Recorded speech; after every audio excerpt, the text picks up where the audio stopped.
make sure you're seeing it. Okay, there we go. We've got that going. And so our goal is to make this as positive of an experience as we possibly can for you. We know change isn't easy, especially in the fire service, but certainly when you're changing software. So we want to make this, like I said, a really great experience for you, and that's why we're conducting these training sessions. You'll notice too in your control panel for the GoToWebinar, you have the ability to ask questions. I know usually we get quite a few really fantastic questions as we're going through this. I've got a wingman today with me. Emily out at our office in Bellingham, Washington is helping me out. Like I said before, my name, I may not have said my name. My name is Tom Lewis, but I am in Tucson, Arizona. I am the Department of Defense and International Trainer with Emergency Reporting. I also had the privilege of coming out to the Pennsylvania Fire Expo last year and maybe even met some of you face to face. Great event. Really enjoyed being out there. And I know one of our other trainers, Mark Yaden, was out on site there in Pennsylvania during the past year as well. So we're eager to get you guys up and running and making the most out of this system. There may have been some, and Emily will be here to help me, there may have been some changes in how your data is pulled from the system, but as far as I know, and Emily, she has to leave within a half an hour, so I'm going to ask it right now. I believe that the way the PennFIRS accounts are structured is you don't even have to send it to the state. They come in and grab your data at the end of each month. I'm pretty sure that hasn't changed. Emily will correct me if I'm wrong, but I'm pretty sure that's the case. So you have even one less step than the rest of our customers worldwide have, in that your state comes in and grabs your data. Is that still true, Emily?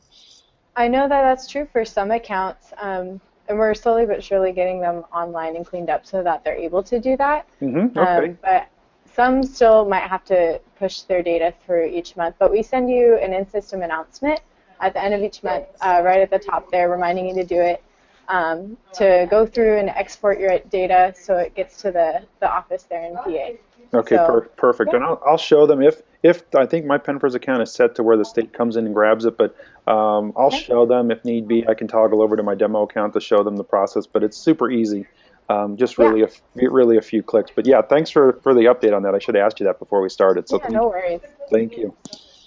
Okay, everybody. Well, let's get started in the system.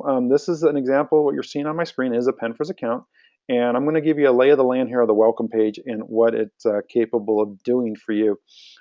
First off, you'll see at the very top, these are what we call our in-system announcements, in-system alerts, and we've got one specifically here for you in Pennsylvania, the free system training tomorrow. So if you've logged in and new to come to this, you probably registered directly by clicking here.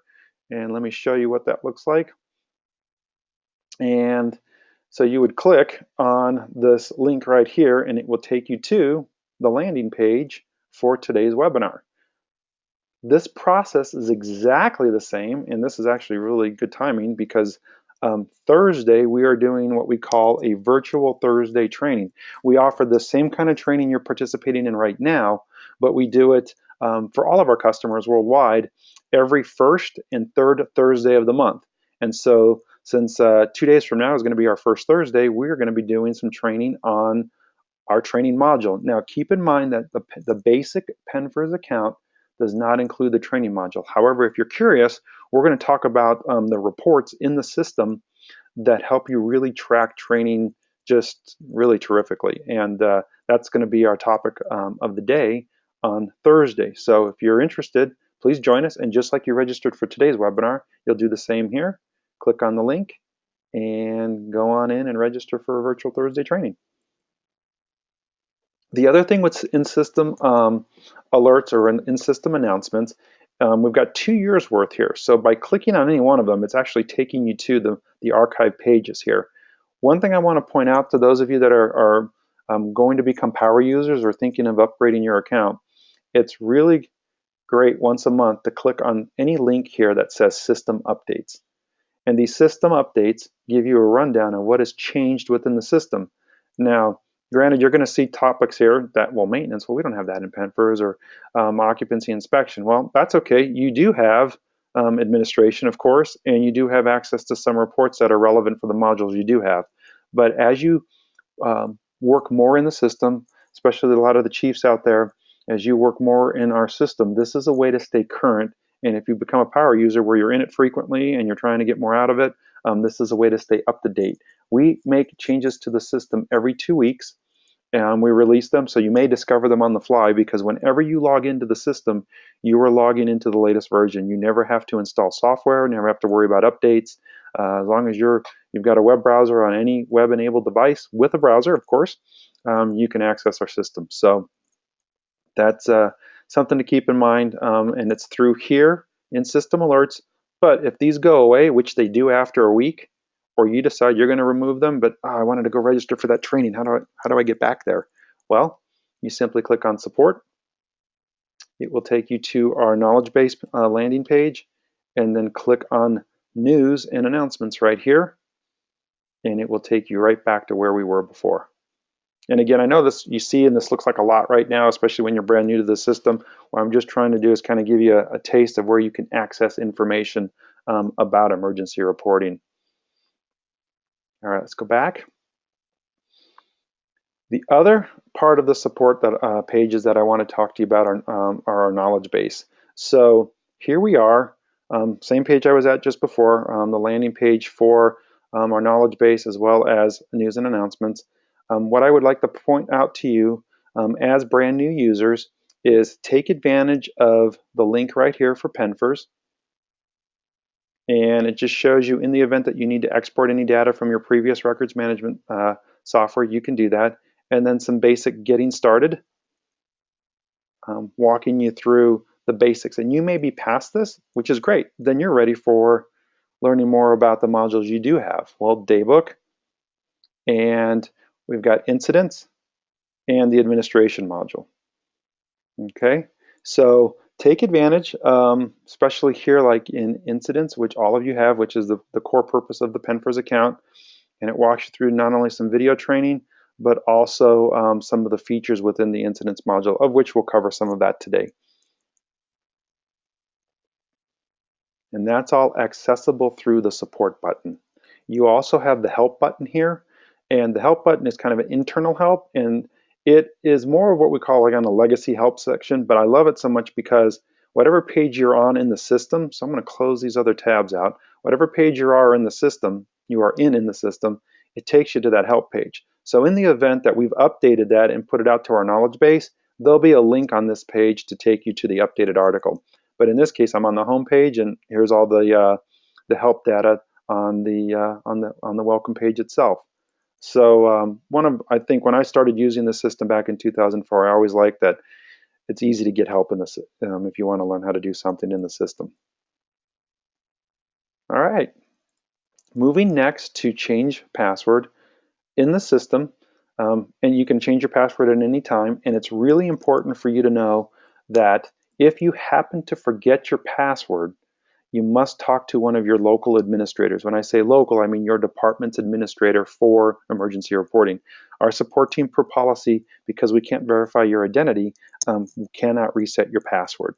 Of course, that's if you forget it. Now, once you're in the system and you want to change it, you're welcome to do so at any time by putting in your old password, then creating a new password that meets these criteria. In this case, at least 6 characters, 1 number, 1 lowercase, 1 uppercase, 1 special character, and of course, don't use your username, date of birth, email address. Don't use the word password, and you can't use, I believe, any of your 20 previous passwords.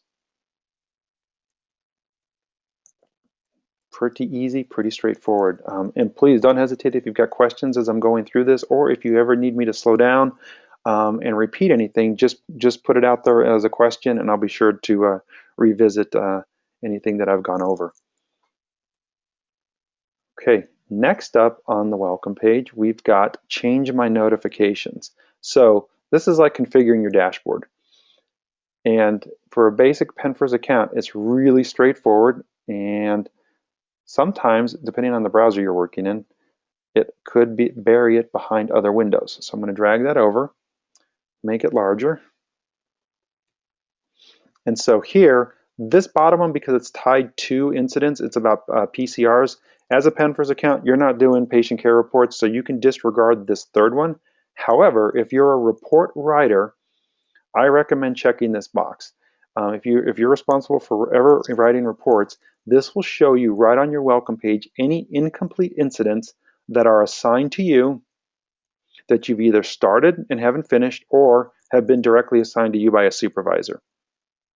The second box are for supervisors. This lets you know which reports have been completed but still need to be reviewed before they can be extracted by the Office of the State Fire Commissioner to add to the PennFIRS data that can then be sent to NFIRS. So firefighters, check this box. Supervisors, you'll want to check this box. Then once you've done that, click Save. Your welcome page will refresh, and you can see that I have 4 incomplete incidents assigned to me, and there's more beyond just the past 30 days.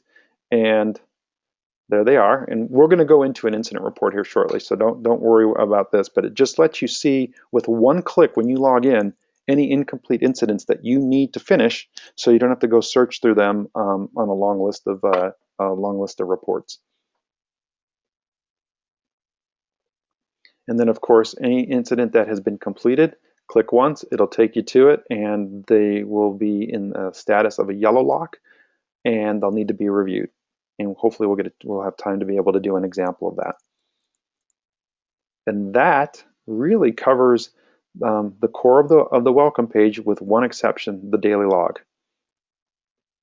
So your daily log, if you're currently using paper logbook, a hardbound diary type book for your station log, you might want to consider migrating from that into an electronic logbook. And the reason I say that is because you have the ability to go in and enter a start and end date, of course, start and end time. So for example, now this account is an account without the training module. So here might be an opportunity to track training hours very simply, but still effectively. So in this case, we're at 1900 a day. We're going to go to 2000 your time, and we're going to be doing, we only have physical training. So someone's been in here and altered the activity codes. Not a big deal. Let's say we did PT at this time. So we did a 3-mile run, not a hashtag run, a 3-mile run. And you can select an apparatus. You can select the person. And in this case, it was just me. But if I had more than just me doing the activity at hand, I could then go ahead and check those personnel right here. So we'll say Bob and Clark did it. Click Submit. Click Add. And it adds to my logbook here. So right now there's only one activity code in the system, but we're going to go into the administration module. I'm going to show you how you can add additional activity codes. And the reason this is so valuable is this. In reports, and I know it's going to happen because I'm not assigned to a station, it's not going to give me good data, but let me run it anyway just to show you an example. Under Daybook, under Daily Log, I'm going to go to Activity Codes. And I want to see Daily Log, items for activity code for date range. Just run it I'm going to run it for this year just out of curiosity. Oops, and I got to pick an activity code, which are only one, of course, is PT. And so you'll get a summary. Yep, there it is, 3-mile run. So it did pick it up good. If I've got anything from last year, yeah, we've got some from last year as well. So if you decide you're just going to stay with the PennFIRS account, you can track training quite effectively and run reports here. The one for each individual right here. Go back to Daybook, activity code. So hours spent for activity code for personnel for date range. So what I'm doing now, just hang in there with me, I'm showing you examples of what you put in, the good stuff that you put in the system can give you good stuff coming out. And an example of that is this. Activity code PT, today. I just want to run for the year as an example. And we'll run it for me because I know I have some data in here. There, I got 1 hour of PT. So imagine if you wanted to track training, how many meetings you've had, time spent cleaning the station, public events, things like that.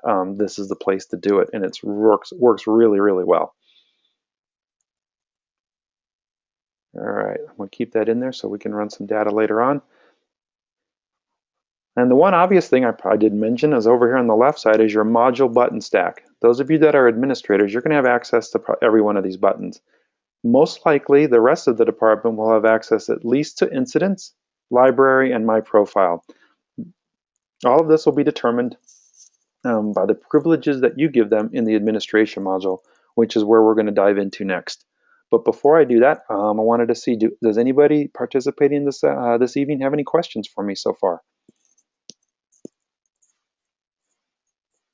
Make sure I'm not missing any. Okay, seeing none, we'll press on. Next stop is going to be the administration module.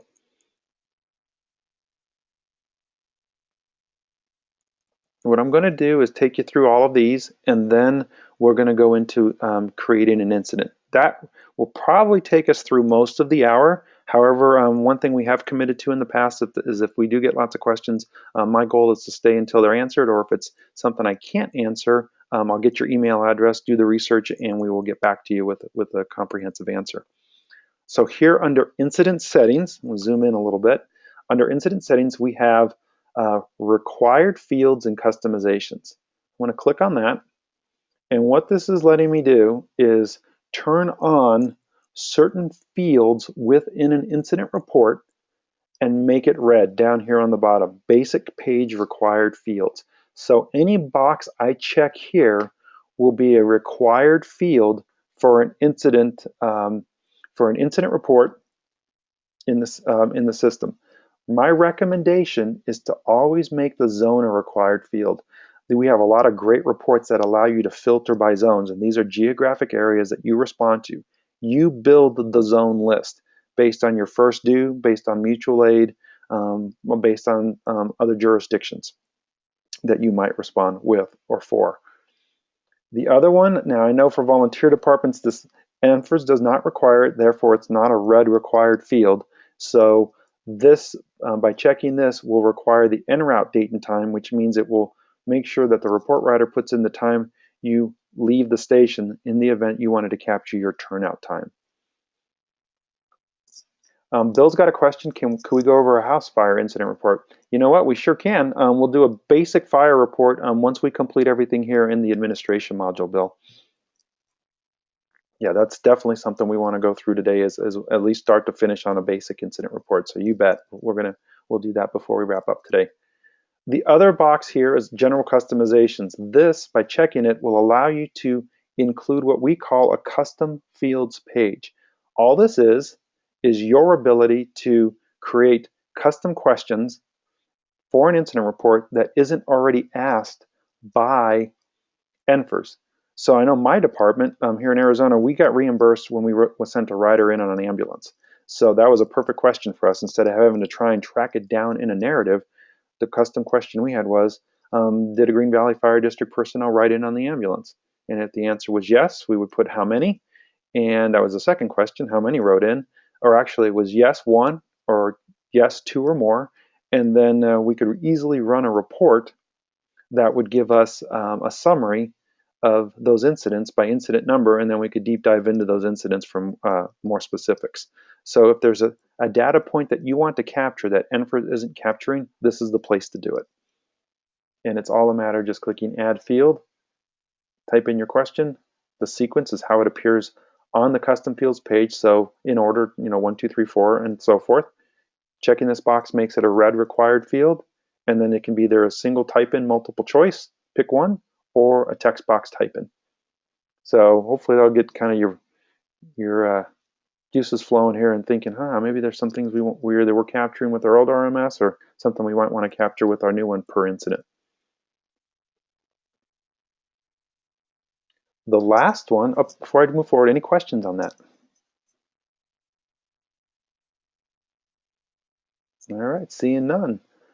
Incident incomplete notification. This is best to show you rather than just explain, but the bottom line here is this allows you as a report reviewer to go in, look at a report and say, you know what, you missed some fields, even though it meets PennFIRS standards, they're not right, or you're not satisfied with the narrative.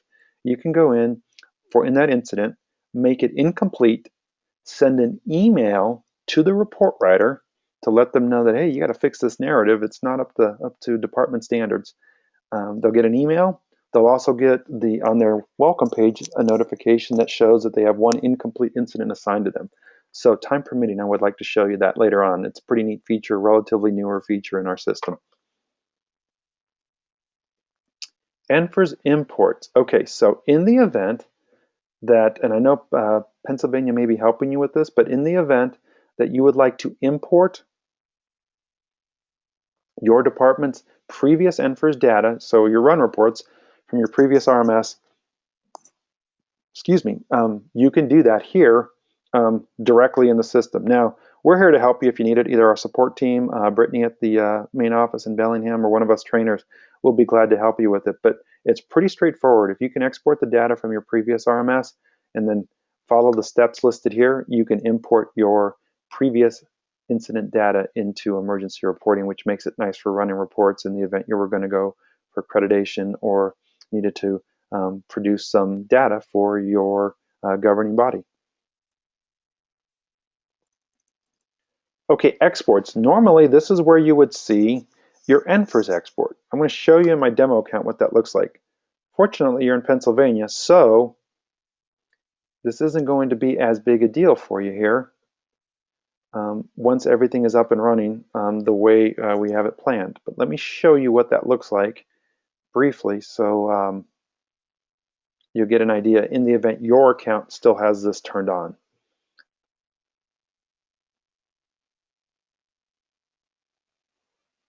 Okay, here we've got PennFIRS export. What this does,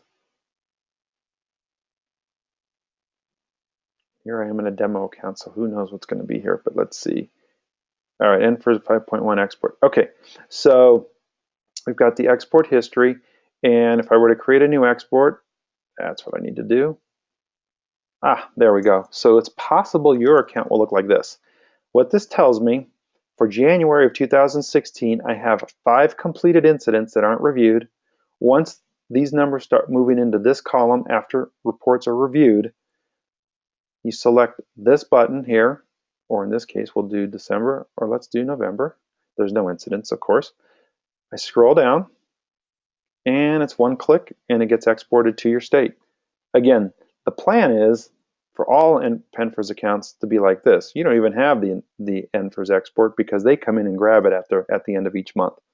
When I say grab it, is they have a process where they can come in and pull your data, bring it into the state fire marshal's office, and not only do they have the data they need about your incidents, then they can move it forward to PennFIRS at United States Fire Administration.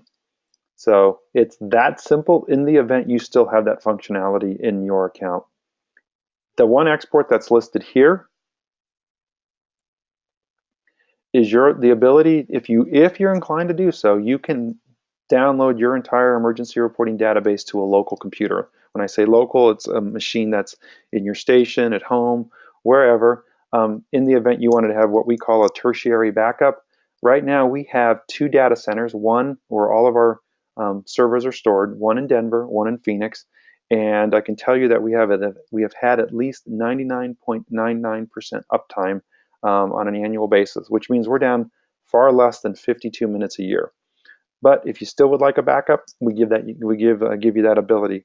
One of the things that's really important to us is this is your data. We're helping you manage it. We're helping you tell your story with it, but we don't hold it hostage for you. So it's here if you need it and would like to download it. Very few departments are doing it, but that feature still exists here. Okay.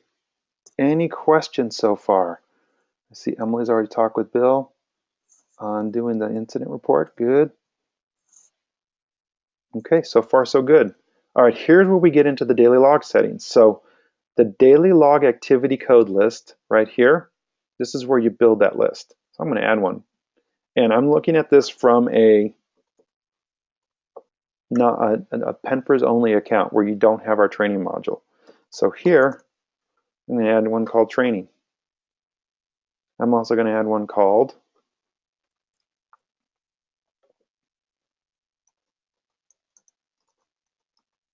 we'll call it incidents. Got to type right, incident. Okay. And so what's important to know is that by having this incident activity code, when I go to another item here shortly, any incident that I have completed, any incident that I've completed within the system will automatically populate in the daily log. You don't have to add any data.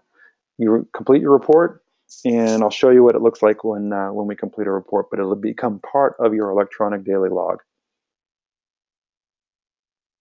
And you can build this list to your heart's content. The question I always, when I'm teaching, I ask the participants is, what do you want to measure, or what do you want to have as a placeholder? Shift change, truck check, or anything else that you want to measure the quantity of time spent by your trucks, your people, and even your stations.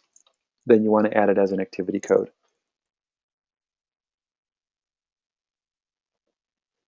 Daily log rollover time. So in your account, now career, if you do a shift change like career departments do, then you'll want this to reflect your shift change. What this allows is for the daily log to show a 24-hour period spanning 2 calendar days. Otherwise, having it set to midnight means that everything, of course, till midnight today will appear on one page, but if I were working a shift, then everything from midnight on would be on a second page. This lets you set it from, say, 0700 to 0700 if you're inclined to do that. Again, if you're an exclusively volunteer department, the midnight may be just fine for you. But you do have the option to change the rollover time. And whatever time you set it for, it starts at that time and goes for a full 24 hours. So 0700 today to 0700 tomorrow as an example.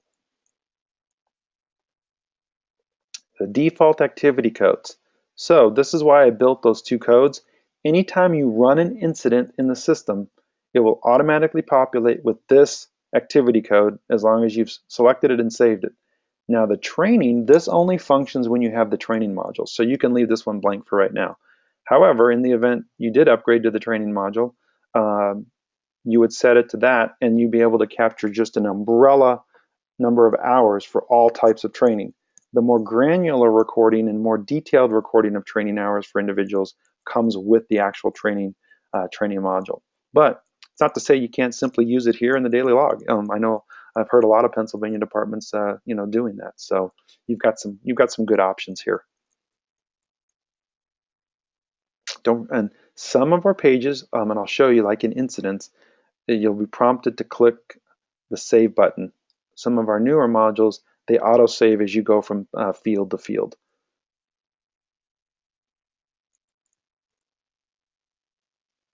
Okay, questions so far? Anything on the daily log?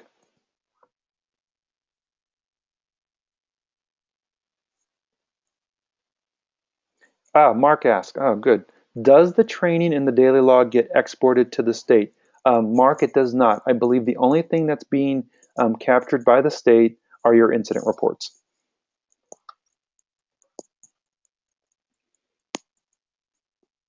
You bet, you're welcome.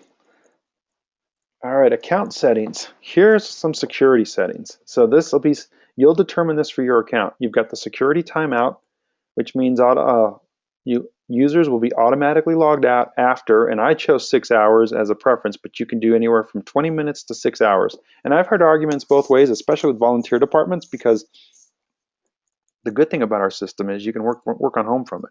So you run a call, instead of going back to the firehouse to do a written report, you can head home and knock out the report once you get back home. Somebody mentioned to me, and I thought it was kind of actually pretty smart. They said, well, what if we got kids at home and we get up from the computer and they go in and start messing with the incident data or with data within the system? Maybe I do want it set for 20 minutes. So my department, we liked it at 6 hours because we had password protected screensavers that would activate after a couple minutes. And so if we had to get up and go on a call, that would be our frontline security in the system.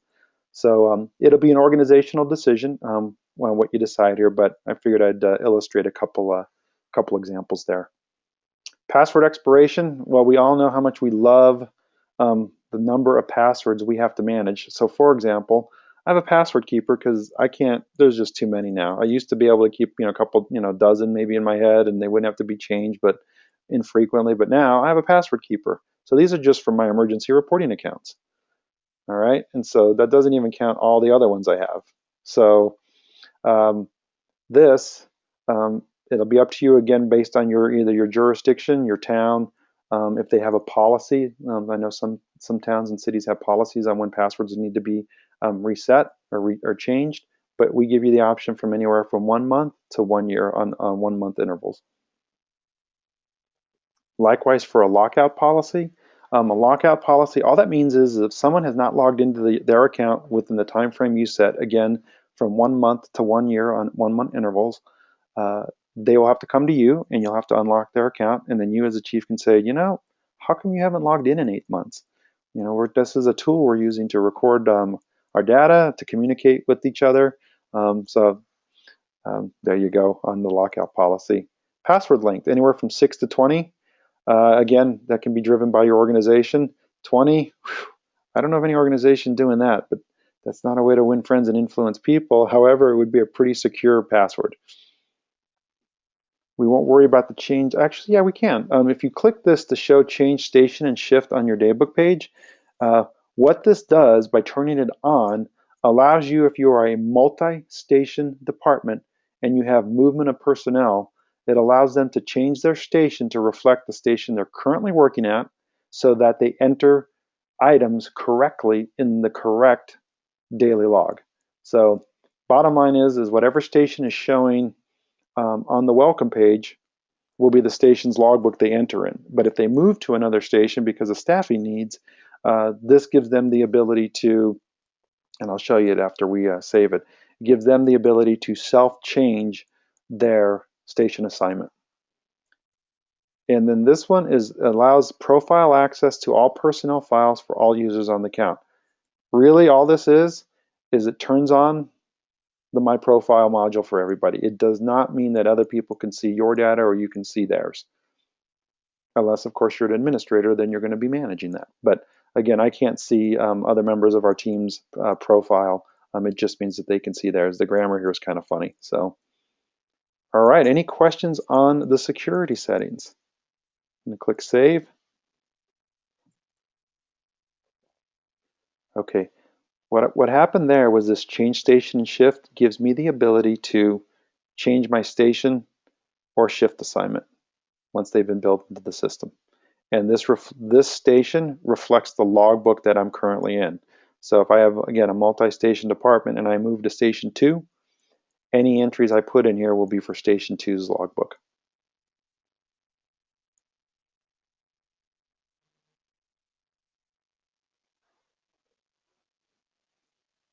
Okay, department logo. Get a nice clean image of your department's logo. It does not have to be a big image, but just a high quality one. In fact, if it's too big, it won't load. Save it, and this will appear on your incident reports.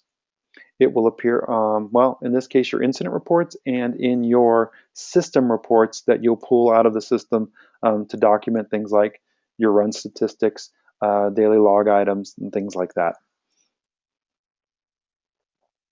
Adds a nice touch to any of those reports, personalizes it. Local time settings. You'll probably never have to worry about this. Here in Arizona, because we don't observe daylight savings, I have to do an offset when the country moves forward. You being on the East Coast and in Pennsylvania, as long as you observe daylight savings, I don't think you'll ever have to visit this particular page, but it is there in the event you have to ever alter your time because it's not set like a lot of the Microsoft time settings or even in the Mac settings. It gives you just the basic time zones, and then when it goes to daylight savings, you do offsets. But again, I show it to you only to show it to you that it's there, but being in the state of Pennsylvania, you probably won't need to worry about it. And that covers the whole left side of the page. Questions on that? Okay, I'm going to work our way from the bottom up over here on the right. Agency friends. Okay, this is something you'll definitely want to do within Pennsylvania. And the reason being is so many departments are using emergency reporting now in Pennsylvania. So you can grant them access to parts of your data. Now, in this case, the only one we're going to be worried about, oh good, they did toggle them down. So you can share lists of apparatus, and it's only through the reports module. And you can share a list of personnel, again, through the reports module. This doesn't mean you can edit their account, nor can they edit your account in any way, shape, or form. The best part of it for you in Pennsylvania is the ability to link incidents for automatic and mutual aid. So if you give aid to a neighboring department, you go to the page in our system that you select aid given. When you get to basic 5, it will prompt you to enter the FDID, the state, and the incident number of that department. Well, if they've completed their incident report, you'll have a pick list to choose from, and it's a piece of cake. So definitely take advantage of that since you're in the state of Pennsylvania, or I guess I should say Commonwealth, right? So um, then it's only allows you to do it intrastate. So that's I like to mention it, and it's just a beautiful thing for you guys in Pennsylvania. All you need to know is the agency's name and their FDID, and you'll be able to share that data, and it's vice versa for them as well. As long as they have your FDID and agency name, they can share their data with you. And again, it's really beneficial here under incidents. Okay, here's our zone. These are drop downs you're going to create. Most of them are going to appear in the incidents module. This one, zone, absolutely make use of this one. It's geographical zones for your response area. So if you're responding, you've broken down your primary jurisdiction into different zones because you want to be able to measure response times, do it. Label them as they are as you're using them now, or if you need to, you can create some. You can even add your mutual aid departments listed here because our reports, so here's why it's so important to have zones. In reports, all I do is a keyword search here for zones, and I have quite a few. Did I not type it right? No plural. So here, incidents per zone for date range, that's one example, but you can see my scroll bar here, there's quite a few of them. Use that field because it allows you to document a given per zone, all right? Incidents for zones, so I can filter in or filter out specific zones. It's just a really great field, very versatile field for gathering data. And you simply add it, and you're creating a drop-down list. So we could say, I know like the military, we do fire demand zone 1, and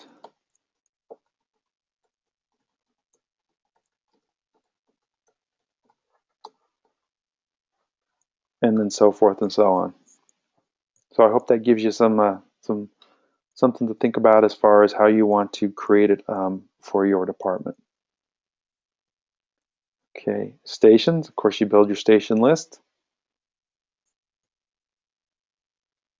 And these again will appear for drop-downs. It also was part of that where you will assign your personnel if you're a multi-station department.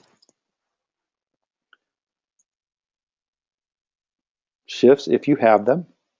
I've seen departments use operations and administration if they don't have structured shifts. They also do it here in division.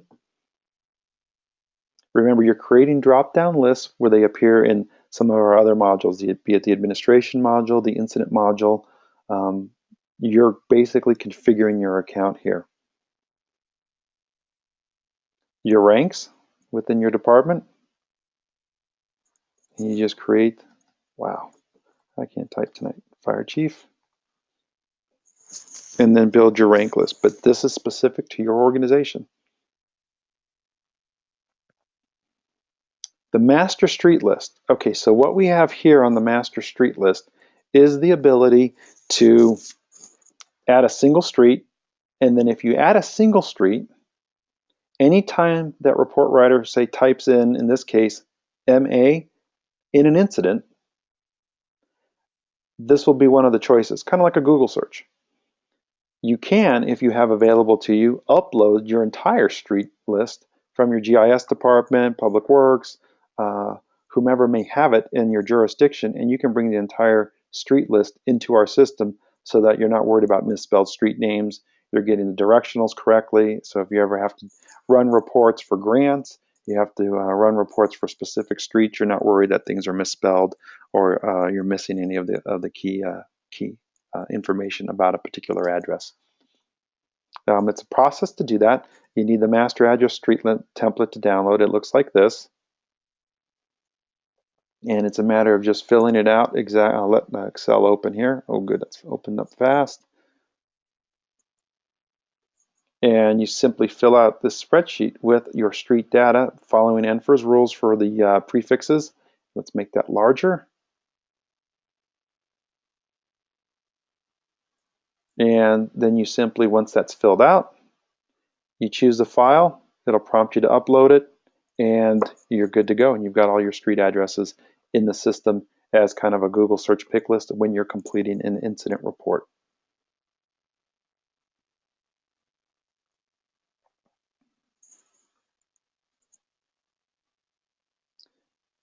Lee asked, good question. Can we import all of our street list from the old PennFIRS data? It all depends on the format that you have it available to you, Lee. It's critical that no matter what the format that you currently have, it has to be put into this format for it to be importable into our system. So if you can get it and copy and paste into these respective columns, you'll be good to go.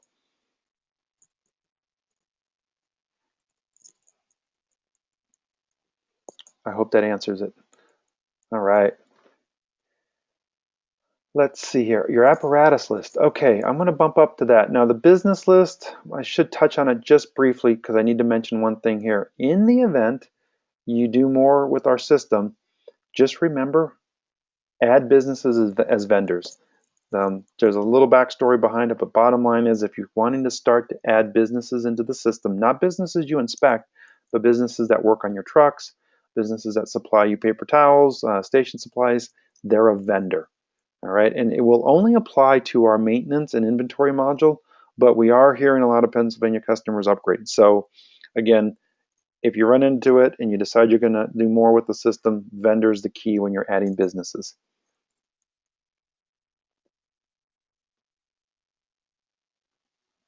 Okay, apparatus list. Here on the apparatus list, I always recommend filling in as many fields as you can. The red ones are required, and they're required because they're going to be essential for entering apparatus data into an incident report. But the more information you can enter, the better you'll be off, especially if you go with the maintenance module down the line. The apparatus ID is the call sign of your the radio call sign. That can be changed. The vehicle number down here, even though it's not a red required field, it's its tracking number that is used to basically from cradle to grave, from the time you take delivery to the time it's disposed of. It stays, it's a shop number, VIN number, or part of a VIN number. So we've got engine 1 here. I'm going to add one more so we can do an incident report. I'm going to do engine 2. And we'll keep it at station 1 as well. And there's a lot more we could go over here, but time permitting, I'm just going to keep it super simple right now so we can at least use this for our run report. So I've got 2 apparatus in the system. In our personnel list, okay, so where I'm going to take you right away is to the bare bones, how to set up people in your account. Put in the information as much as you can here on the identification page, the info page. At least you have a first and last name.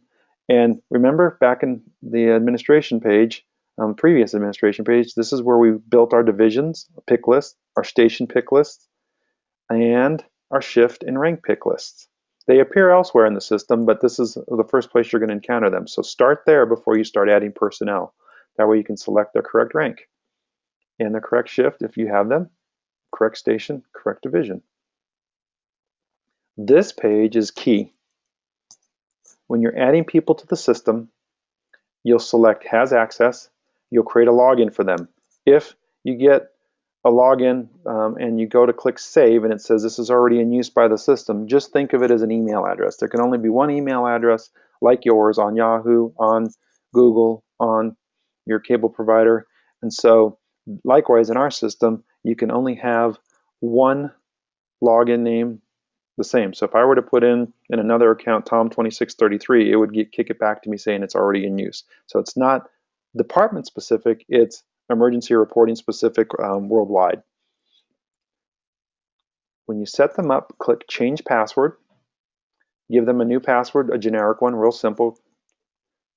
Then click reset password because that will prompt them to change their password when they first log in with the one you've given them. And then from there on, like I mentioned, If they forget it, they've got to contact you, or they can always go in and change their password.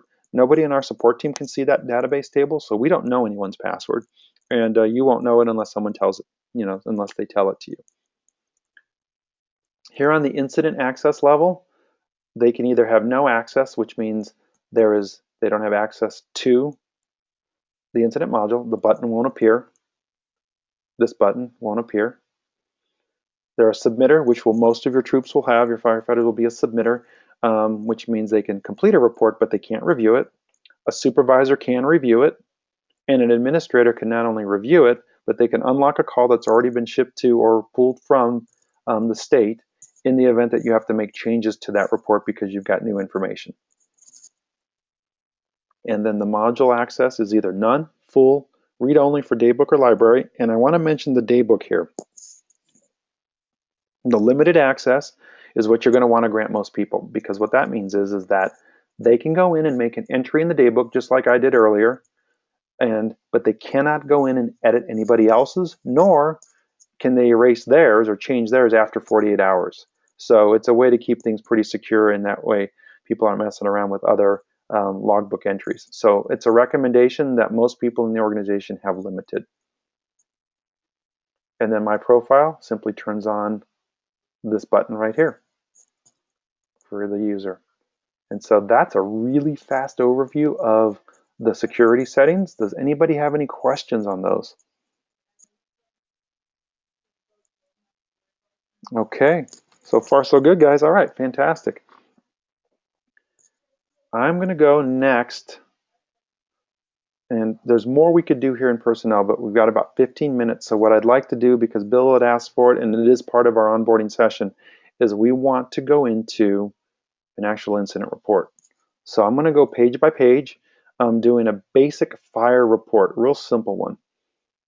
And you'll see it looks a little scrambled there because I'm zoomed in, so you can see it better, but that all depends on the browser. Safari doesn't clean up as well when you zoom in like that. Other browsers do a little better job. So currently we just have 5 incidents in the system. Lay of the land here. Your default search whenever you log in is going to be all calls for the last 30 days. And it just makes it a faster load. If you click all time, it will show you all of your calls that are in the system. And you can see I have 2 out of our 3 statuses showing right now. Reviewed, that report's ready to go to NFIRS, or I should say PennFIRS. This one is incomplete, which means there's still something, and you remember back on my homepage, these are all assigned to me. I have 4 incomplete incidents I need to complete. That's these 4 right here. So what we're going to do is start from scratch and create an incident. I'm going to click the new button. It's a little hidden here, so let me zoom back out to show you. All right, so your page will be nice and clean. You'll click new. Let's zoom in. And again, I'm going to go through a pretty straightforward incident report. Bill, you're absolutely right. The reviewed incident that you saw back here, let me go back there. This one's ready to go. You're absolutely right. It is ready to be pulled from the State Fire Marshal's office, or I should say the Office of the State Fire Commissioner. It is ready to be pulled and good to go. So yes, that's exactly right. This green means good to go. Okay, new report. Station 1, you select your station. Today's the date. Now, depending on your department, you'll either choose next ID or you'll put in your actual dispatch number. This one here, if you have a CAD interface, sometimes the incident number is different than the dispatch run number. It'll be up to you whether or not, and you can make this red and required. It'll be up to you how you use this. But for right now, we're going to keep it simple, and I'm going to actually make this incident number 10. My incident type, click list, we get a pop-up, and I'm going to make it a building fire, a 111. These categories in bold orange text, let's make it bigger, bold orange text, auto scrolls down to that incident type. So if it's an EMS call, it auto scrolls me down to the 300 series, and then I pick the call from there by clicking the orange text. So we're doing fire because Bill's here, and we're going to do fire for Bill. We're going to make it a building fire. And in this case, for simplicity's sake tonight, I'm going to not do a given or received or any hazmat released.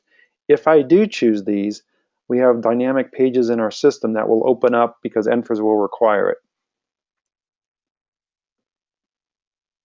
So here, these are the pages that NFIRS requires.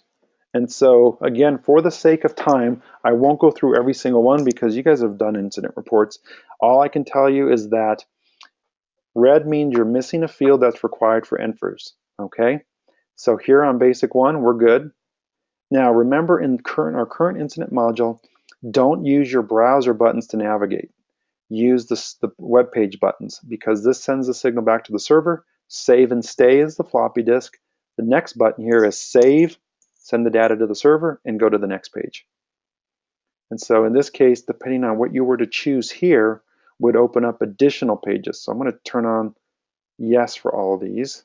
I'm going to zoom back out one section. Oops, sorry, can't do both. Okay, I'm going to click save, and the dynamic pages open up based on the answers I provided here. So it's only going to give you the things you need to fill out for NFIRS. We're going to throttle that back down a little bit and click save. And so we're back to a basic structure fire report. Structure type, enclosed building, detectors present, no automatic extinguishers. And again, if it was intentional, I'll get my arson page right there. But again, simplicity's sake, we're going with unintentional. And so the good news is, guys, this is going to be recorded and posted probably within the week. So if you need to go back and review for whatever reason, it'll be online for you. And it'll probably be right under that PennFIRS section of the support page. So two questions, or one question from Garen. Is there a way to search for an incident type? Oh, yes. Don't let me leave without showing you that, Garen. I'll show you how there's a couple ways to search, both from reports and also directly here in the incidents module. Location type, street address, and we're going to call this 110 West Main. And because I have Main in the system, watch what I do when I type. Because that's part of my master street index, I click that, spells it right for me, of course. Correct street type, city, state, and zip automatically populated. My property use, well, we'll say this was at the firehouse, but I can click yet list here. My property use codes come up, and because I know fire stations are a 888, I'm going to go straight to that, enter my property use, click next, put in my trucks, and so here we're going to put in engine 1, lights and sirens, response mode. Even surprisingly, NFIRS doesn't require that. I like it because of the reports we can pull. Sometimes we go code 2, sometimes we go code 3. Today, I fill the dates. Now I always put in my dispatch time here, so say it was at 9 o'clock, fill it in, my alarm time, dispatched 9:01 and 10 seconds, 9:02, oops.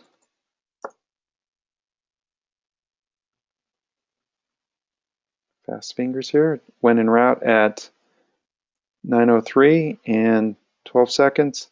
Arrived at 9:06. Cleared the scene at 9:30. In quarters, if we want to put it in, we can. Only the red fields are required for NFIRS. Got to put people on the truck, so I can select here. These are filters that allow me to filter search by name. So if I want to see, if I got a long list and I want to find Bob, I can start typing his name, and it will auto filter that list. Also by rank, shift, and station. So those drop downs recreated were pretty important. They appear here and help us out. And if I say, oh, these 3 people, I want them all in the truck, I click the plus at the upper left corner and it adds them all to the truck. Click next. Green is good. As long as my times are consecutive or the same, the one after is the same or later than the one before, I'm good. Otherwise, NFIRS will give a validation error. Click next. Primary action taken. This is where we get we have to pick at least one. NFIRS wants 1, so we had extinguishment by fire service personnel. And then we can also, and again, forgive me that it's so small here, guys. We also did ventilation and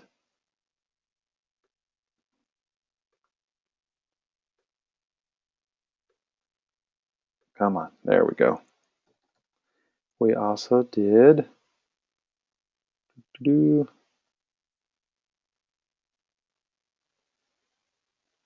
my salvage.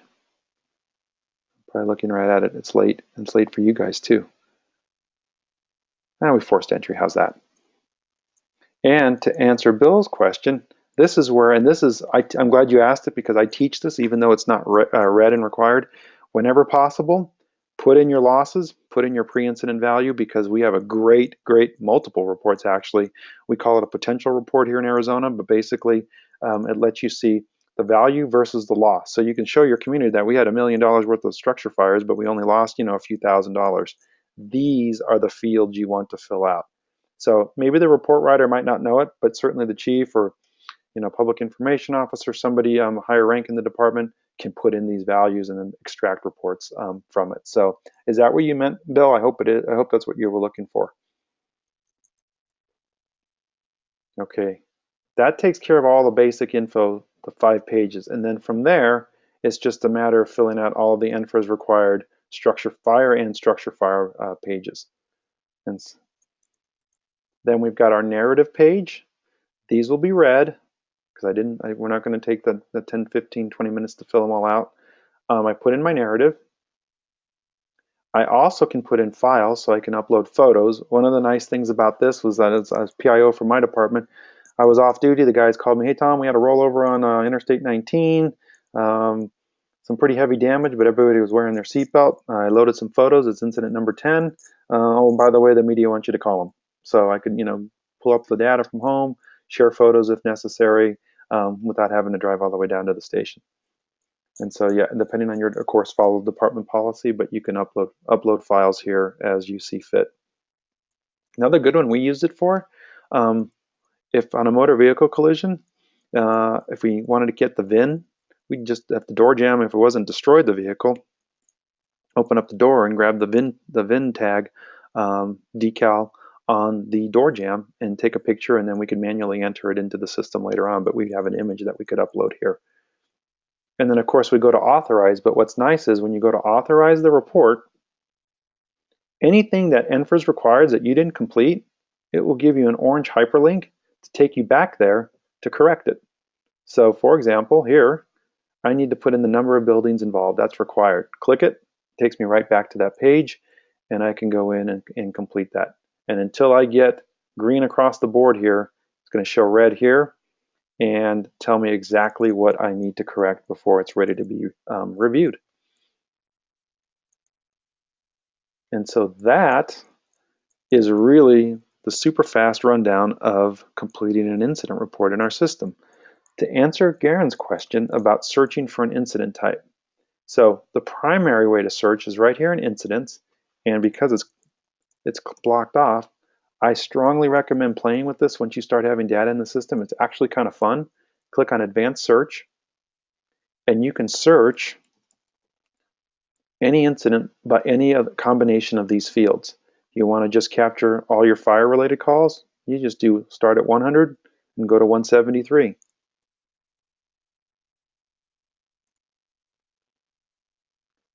I want to just get a shift, I can do that. Oh, agency staff who was on the truck? Oh, I want to see all the calls Tom was on. Or because you're spelling street names correctly, I want to see all the calls that were on Main Street. I can run that. Click search, and 4 out of our calls were on Main Street.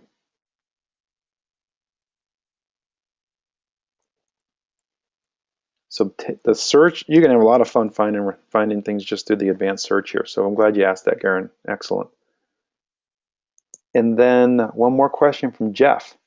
Can you upload PDF files or doc files, or is it just JPEGs and pictures? Excellent question, and I wish I had mentioned that. Let's go back to that incident. The answer to that is you can upload any file up to 25 megs in size, 25 megabytes in size, as long as it's not an executable. So the answer is yes. PDFs are fine, doc files are fine, no problem. Lee, Um, asks, is the system report able to do graphs reporting for time of day? We have some reports that do graphs. Let me see if I can pull one here. It's not going to have a lot of data, but let me show you anyway, just as one example. So let's see, time of day. I think I should do a keyword day. So incidents by hour per day of the week for date range. I won't promise it's going to give me much here, but I can do Sunday, and you'll get at least an idea of what it could provide you. Yeah, here's a graph, and it would tell me the time. It would break it down by hour and the number of incidents. Let me see. I got a better one to show you.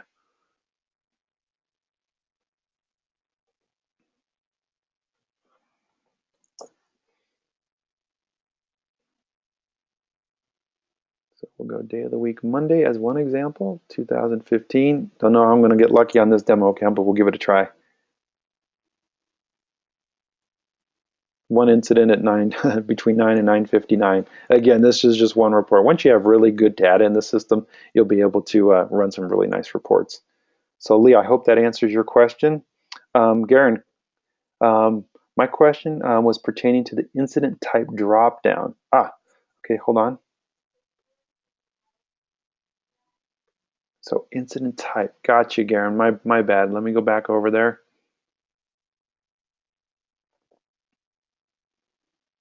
And we'll just stay here. Go to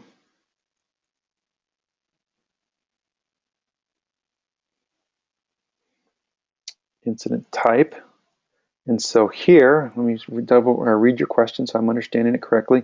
So instead of searching through the whole list, can I search for a keyword within the list? Great question. The way to do that, and this works for any browser, on any web page actually, you can auto scroll down, like I mentioned, to the category, or on your computer on a Windows machine, if you hit Control F for find or Control F for friend, type in the keyword, say you want to look for a motor vehicle collision, type in motor, tells me there's 6 occurrences of it on this page. I use the arrows to advance through to find the one I'm looking for.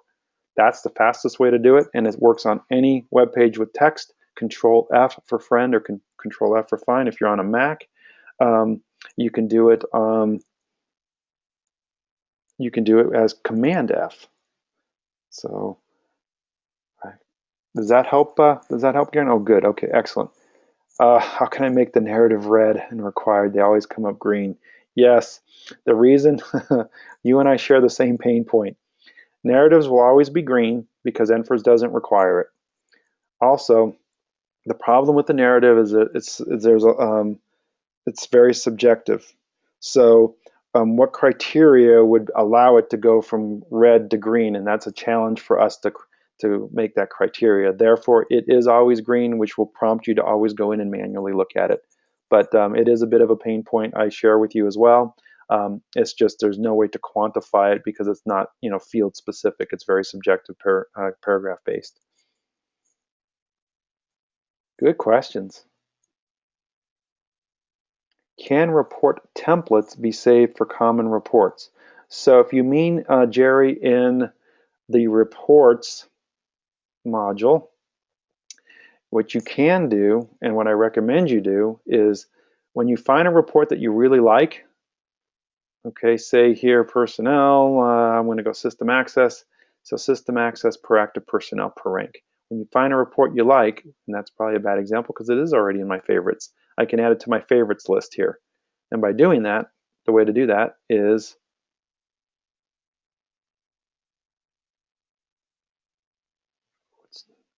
clicking here in this case. Usually it's on parameters on the left panel here. You can click add to favorites and it will automatically add to your favorites here. Now regarding, if you mean template settings or parameters, many of our reports do allow you to set preloaded pick lists and groups of personnel, stations, trucks, codes, and cluster them and save them as a custom pick list, basically, a custom group, I should say. So yes, that does give you the ability. Let me see if I can find a newer report that does that.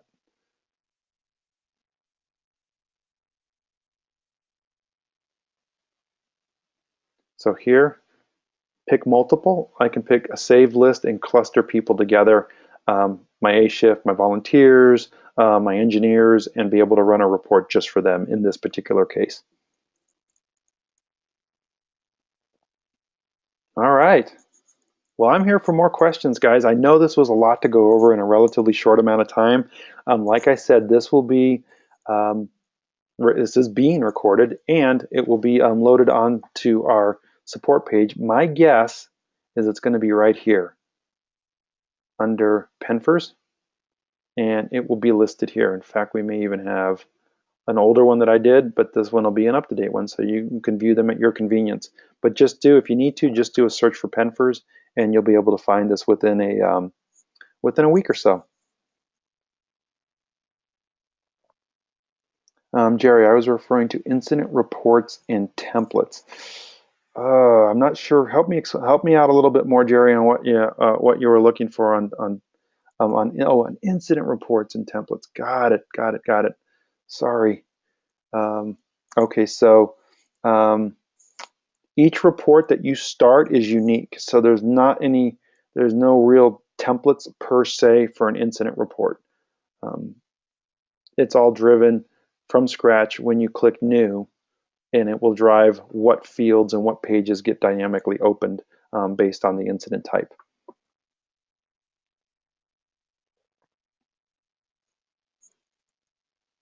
Okay, let's jump back over to the PennFIRS account. All right, guys, I want to thank you very much for spending an hour of your evenings. I know as many of you are volunteers, you're always taking time away from your family, so I for one appreciate that. Um, and hope this was a productive and beneficial hour for you.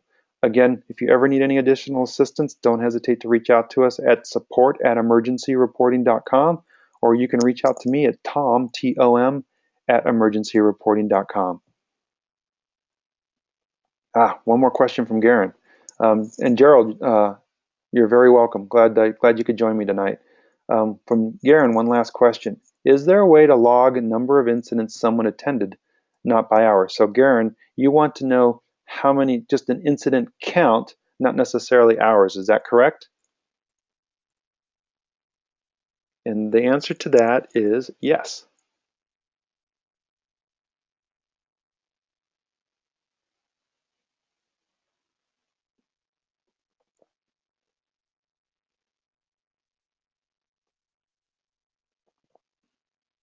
We can do percentage, but you want an actual count. Where is that report? Here we go.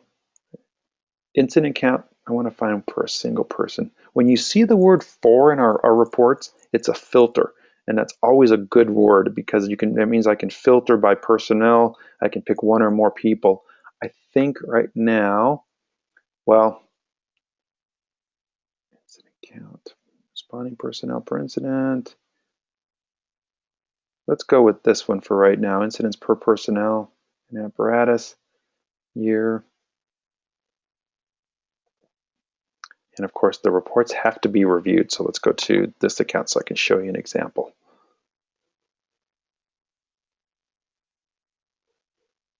Incidents, personnel, count. And I'm going quickly here, so it's possible there's even a better report, but let me at least go here. And you can see an example.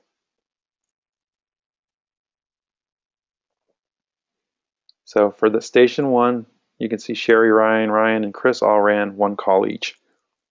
That's just one report. I know there's probably another one, and I take the time to look for it, but that's one report. So hopefully that's a little bit closer to what you had in mind. And then,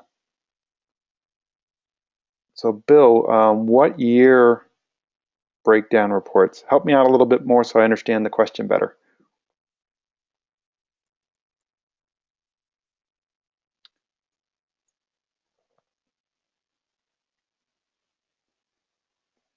Right now, our reports are all through the reports module. We do have a query builder we're working on that will give you kind of an ad hoc type reporting. And that's being worked on as we speak. All right, I want to make sure before I wrap, breakdown of runs. Oh yeah, this is a great report right here. Probably one of my favorites. So we're going to go to under general, yep, major incident types, and we're going to go to breakdown by major incident type for date range. So I'm going to run it for 2015, all zones, but I can pick multiple zones, and you can see an example here, right? I'm just going to go with all, and I'm going to get this report. We have one call. That's what when you're running with our demo accounts, it just gets terrible. Let's try 2014. I think we have more report. There we go. Well, not many more, but we still have some. So that's one report. Let me zoom in so you can see it. Not only does it break it down by major incident type, if you keep scrolling, it breaks it down by subtype. And we have this report, which I think you guys will like. 1645 will give you incident stats, 2014. Again, not a nice summary of total types of calls, apparatus responded, transport, if you have patient transports, pre-incident value and losses, that field we talked about earlier, total value versus losses, carbon monoxide checks, mutual aid, overlaps, and response average. Really a snapshot single page summary. All right, everybody. Stay warm in Pennsylvania. I know we got a chilly night here, believe it or not, in Arizona. So I know the heat will be been kicking on all day out here, believe it or not. So I want to thank you again all for joining us, and also thank you for becoming part of the emergency reporting family. We hope the transition has been smooth for you. And again, we're here to help. Customer service is a pretty big deal to us. If any of you have ever read Alan Brunacini's Essentials of Fire Department Customer Service, was something I kind of followed when I was in the fire service, and I'm really proud to be part of a company that that also follows those principles. So I wish you all the best. Stay safe, and I'll keep it open for just one more minute in case there's any lingering questions, and then we'll go ahead and close it for tonight. And Bill, you're very welcome. Glad. Thank you for the questions.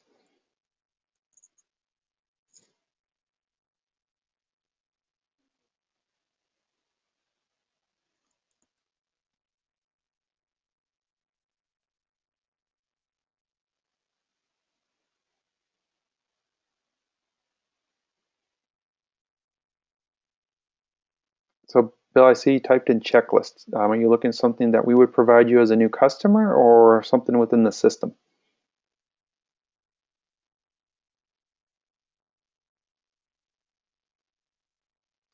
A checklist like for truck checks. I'm with you now. Um, for a basic PennFIRS account, no. For an account that has some of our other modules, yes. My email, yes. I'm just going to type it in here. You guys feel free to email me. I do my best to respond within 24 hours. It's either support@emergencyreporting.com or tom@emergencyreporting.com, and it's in your chat window right now. Okay, good night, everybody. Again, be safe, and thanks again for a really productive hour and 15 minutes. That's great.